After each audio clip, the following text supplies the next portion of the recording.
Howdy, Michael, the Mercedes guy here, and this is an addendum to the 108, 109 heater box work.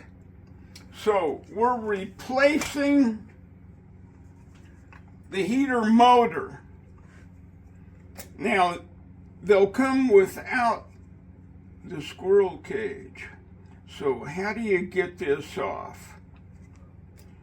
There's no place to grab it to use a puller. So what you do is use a heat gun very carefully, slowly, over maybe a 10-minute time, and check this. You don't want it to be molten. You just want it to get warm and warm and until finally the warmth penetrates all the way to the shaft. Then, what I've got set up here is a drill bit that's a little bit smaller diameter than the shaft.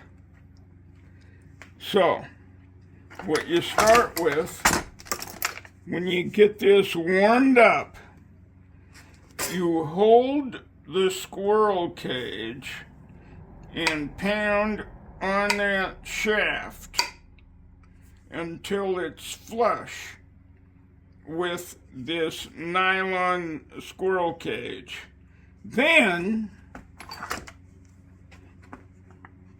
you notice I've got this held. I'm working by myself. So this is so that I can put the end of the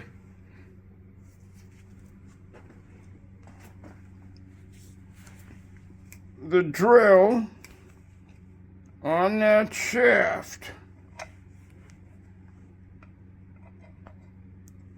Then pound on the drill. And keep repeating that. It might help to have the drill out a little further there so you can see what you're doing. And hold this carefully.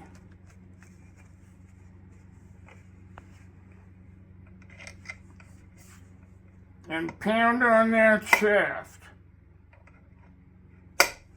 until you pound the squirrel cage off. Then, to replace the motor, it's a simple process of pounding the squirrel cage back on, and then to get it to protrude the same distance, and this is important. You want to check your new motor versus the old motor on the length of the shaft. If it's the same, then you want the same amount of shaft to protrude from the nylon squirrel cage. Then for the last little bit, put a socket on there and hit it to get it to protrude the same distance. Okay, so we've got a brand new heater blower motor. And this happens to be a 72 car that I'm working on. And something I noticed, this mount for the motor is plastic, whereas all the earlier ones are metal. And this motor, it's supposed to go in like so and be held by a couple of screws. I'll show you here. This is an original motor from the metal type mount.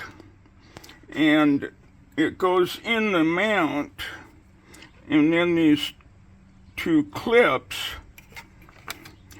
each held by a screw, holds the motor in. So this later plastic mount is not going to work for me. So I've got a metal mount here that I've sacrificed. It was a good motor in it, so I pulled the motor out, and it has basically disassembled itself. These magnets had a round sleeve over them. The sleeve is still in the mount, and I've tried tapping it out. It won't come. So I've got to hacksaw that sleeve enough so that it will be a little bit smaller in diameter, so I can get that sleeve out so that I can use this mount. Now note that the distance between the blade and the arm is just not right. It's not enough to have the frame on top here with a blade down here, and just a little too much to have the frame easily in this area. So as you can see, I've got that blade at a heck of an angle, and I'm cutting it. So you can see that round sleeve is a little bit loose, but it just won't tap out of there. And of course I don't want to destroy this mount because I need that. So slow process here. Okay, so I've got this cut. It's beginning to be loose in there, but I've noticed this.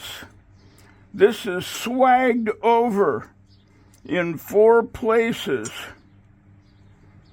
So this collar or cone isn't going to come out of there unless I relieve those swags. So you got to get out your Dremel and deal with those.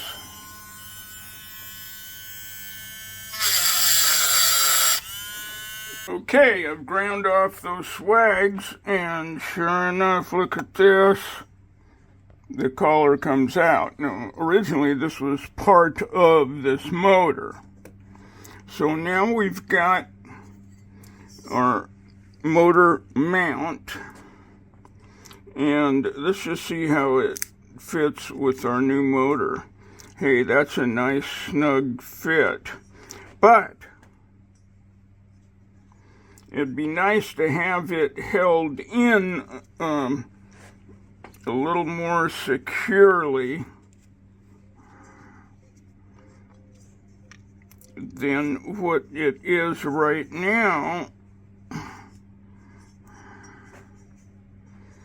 As you can see, that motor sticks up quite a ways, and we're in all the way. Okay, just so you know, this is the electric motor that the customer furnished, and we've now got it to where it fits pretty snugly into this mount, but it won't go in far enough to re-swag it. So I'm going to have to epoxy this thing together. Okay, so we're going to epoxy this baby in there. So we have a lip all the way around here that's going to help hold it in once that glue goes into that slot. But this part is absolutely smooth. So what I'm going to do to gain some holding power, I'm going to make some divots in here with a drill all the way around. Now I'm pushing at an angle with this drill. So you want to be very careful the amount of pressure you use. You don't want to break the drill bit, but you do want some pressure to make a whole bunch of little holes all the way around here so we have more holding power. Okay, so you can see I've roughed up that interior, so now we'll get a better bond with our epoxy.